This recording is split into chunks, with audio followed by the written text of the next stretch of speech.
새로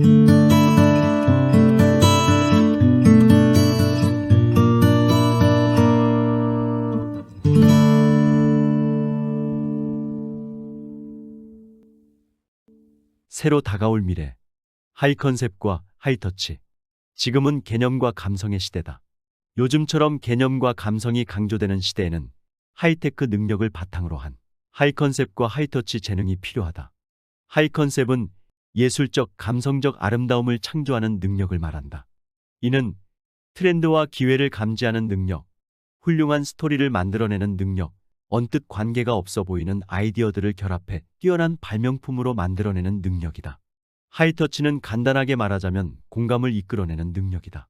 인간 관계의 미묘한 감정을 이해하는 능력, 한 사람의 개성에서 다른 사람을 즐겁게 해주는 요소를 도출해내는 능력, 평범한 일상에서 목표와 의미를 이끌어내는 능력이다.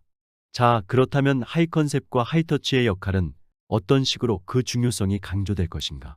의과대학은 최고의 성적과 시험 점수를 자랑하는 사람들, 즉 분석적인 사고 능력이 발달한 이들의 전통적인 요람이라고 할 수 있다.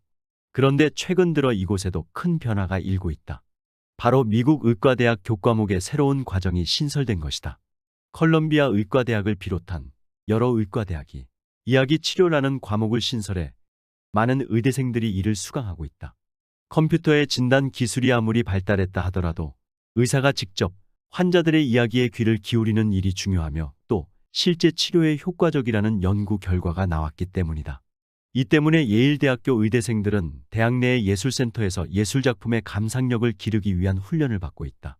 왜냐하면 미술 공부가 학생들을 현명한 의사로 키워내는 데 도움이 된다는 대학 당국의 판단 때문이다. 의대생들의 정신적 훈련에 관한 강의는 미국 전역에 걸쳐 50개 이상의 의과대학의 교과목으로 포함되어 있다. UCLA 의과대학은 2학년생들을 대상으로 일일 입원 환자 체험 프로그램을 운영하고 있다. 이 같은 역할 체험의 목적은 무엇일까? 대학 당국은 의과대학생들이 환자들과 공감대를 형성해 나갈 수 있도록 하기 위해서라고 설명한다. 한 발 더 나아가 필라델피아의 제퍼슨 의과대학에서는 의사들의 업무 효율성을 측정하는 새로운 기준의 하나로 공감지수를 개발해냈다. 경제대국인 일본도 살펴보기로 하자. 좌뇌형 사고의 집중적인 개발에 힘입어 제2차 대전의 패배를 딛고 성공적으로 재기한 일본은 바야흐로 자국이 지닌 힘의 원천에 대해 다시 생각하고 있다. 수학과 과학 점수에서 일본 학생들이 세계 선두권을 차지하고 있는 것은 사실이다. 하지만 교과서에만 치중한 정규교육이 시대에 뒤떨어진 교육이라는 우려의 목소리가 점차 높아지고 있다. 이에 따라 일본은 겉으로만 화려하게 보이는 전통적인 교육 시스템에 메스를 가하기 시작했다. 바로 창의성, 예술성, 유의를 강조하는 교육으로 발빠르게 전환하기 시작한 것이다. 이는 놀랄 만한 일은 아니다. 오늘날 일본의 가장 짭짤한 수출품은 자동차나 전자제품이 아니라 대중문화다. 일본 교육청은 젊은이들에게 주어지는 학업에 대한 과중한 부담을 덜어주기 위해 이른바 인성교육을 강조한다. 이를 통해 청소년들이 삶의 의미와 목표의식을 찾도록 지원하고 있다. 다시 미국으로 눈을 돌려 하이터치 및 감성의 시대와 관련이 없어 보이는 또 다른 장소, 즉 거대 다국적 기업인 GM을 살펴보자. GM의 로버츠 루츠 부회장은 예술가인 척하거나 예민한 감수성을 드러내는 인물은 분명 아니다. 그는 해병대 출신의 근육질 몸매를 갖춘 70대 남성이다. 미국 3대 자동차 회사의 경영자 자리를 두루 거쳤고 시가를 즐기며 자가용 비행기로 세계 곳곳을 누비고 다닌다. 그는 지구온난화 문제는 환경운동가들이 퍼뜨린 허구에 불과하다고 믿는 인물이다. 뉴욕타임스와의 인터뷰에서 전임자와 차별화되는 경영 전략에 대한 물음에 다음과 같이 대답했다. 운회적인 접근법을 좀 더 사용할 것입니다. 나는 우리 회사가 예술적 사업을 하고 있다고 생각합니다. 자동차란 엔터테인먼트이자 움직이는 조각품인 동시에 수송수단의 역할을 하기도 합니다. 정보화 시대의 산업도 아니고 그 이전의 산업화 시대의 표상이라고 할 수 있는 GM이 예술적인 비즈니스를 하고 있다고 주장하는 것이다. 자동차가 예술 사업이라니 모종의 변화가 일어나고 있는 것은 확실하다. 그 모습 또한 분명해지고 있다. 하이 컨셉 하이터치가 우리 생활의 외곽에서 점점 중심으로 이동하고 있는 것이다. 지금은 MBA 인재보다 MFA 인재가 기업에서 더 환영받고 있다. 하버드 경영대학원에 입학하기란 식은 죽 먹기다. UCLA 예술대학원과 비교하면 그렇다는 것이다. 하버드 MBA 과정의 합격률은 약 10%인 반면 UCLA 예술대학원은 고작 3%에 불과하다. 왜 그럴까? GM마저 예술 사업을 표방하고 있는 시대에 MFA는 가장 인기 있는 자격 조건 가운데 하나다. 기업의 인사 담당자는 인재들을 채용하기 위해 명문 예술대학원인 로드아일랜드 디자인 스쿨, 시카고 아트 스쿨, 미시건 크랜브룩 아트 아카데미를 방문하기 시작했다. 그리고 이들 예술대학원 졸업생들이 엘리트 그룹에 속해 있던 경영대학원 졸업생들의 자리를 잠식하기 시작했다. 예컨대 1993년 맥킨지 컨설팅이 경영 컨설턴트로 선발한 인력 중 61%는 MBA 자격증을 갖고 있었다. 하지만 채 10년이 지나지 않아 이 비율은 43%로 줄어들었다. 맥킨지는 다양한 분야의 전공자들 또한 업무 수행에 도움이 되기 때문이라고 설명한다. 예술대학원 지원자 수의 급격한 증가와 그 졸업생들이 기업 요직에 발탁되는 비율이 늘어나는 현상은 현대 사회의 변화를 잘 입증하고 있다. MFA는 이 시대의 새로운 MBA라고 할 수 있다. 그 이유는 두 가지 요인에 기인한다.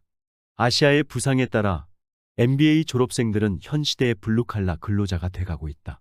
미래를 보장받기 위해 MBA 과정을 밟았던 사람들은 이제 자신들의 일자리가 해외로 건너가고 있는 상황을 목격하고 있다.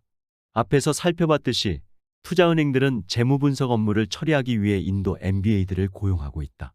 이에 영국의 유력 경제 주간지인 이코노미스트는 예전에는 야망은 있으나 경험은 일천한 신입 MBA들이 월스트리트나 런던 금융가에 입성하기 위해 어쩔 수 없이 떠맡았던 오랜 시간 고생해야 했던 기초적인 업무가 통신 기술의 발전 덕분에 저임금에 인도 MBA들에게 넘어가고 있다고 분석했다. 동시에 기업들은 공급 과잉의 시대에 자신들의 상품과 서비스를 다른 상품들과 차별화하기 위해 소비자의 감성에 호소해야 할 필요성을 느끼고 있다. 예술가의 하이 컨셉 재능을 경영대학원 졸업자들의 좌뇌형 기술보다 귀중한 가치로 여기기 시작한 것이다. 사실 오늘날 대부분의 사람들이 예술 사업에 종사한다고 해도 과언이 아니다. 오늘날 미국인들 중에는 변호사, 회계사, 노무사보다는 예술, 엔터테인먼트 디자인에 종사하는 사람이 더 많다. 지난 10년 동안 미국의 그래픽 디자이너 수는 10배 이상 늘었다. 이는 화학 분야 엔지니어들을 단숨에 추월해 4배나 많아진 수치다.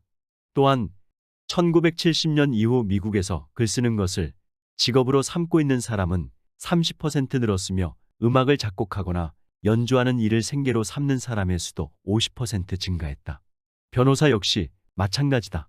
일상적인 법률 조사 업무가 해외로 이전되고 기본적인 법률 정보가 온라인으로 가능해진 상황에서 소송에 관한 업무만으로 얼마나 경쟁력을 지닐 수 있겠는가.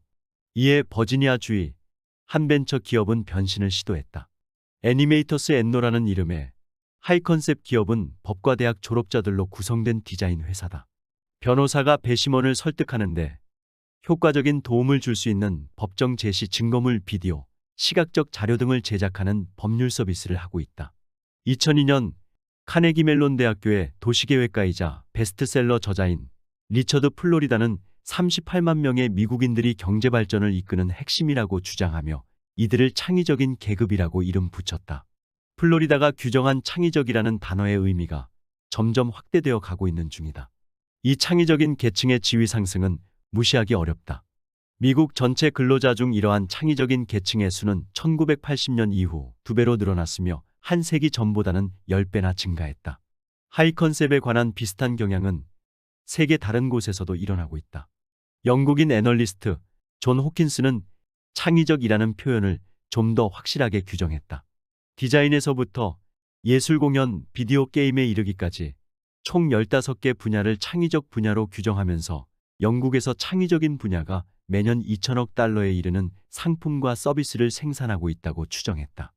호킨스는 15년 내에 이 분야의 가치가 국제적으로 6조 1천억 달러에 이를 것으로 추산했고 하이 컨셉 국가가 세계에서 가장 큰 규모의 경제를 갖게 될 것이라고 전망했다.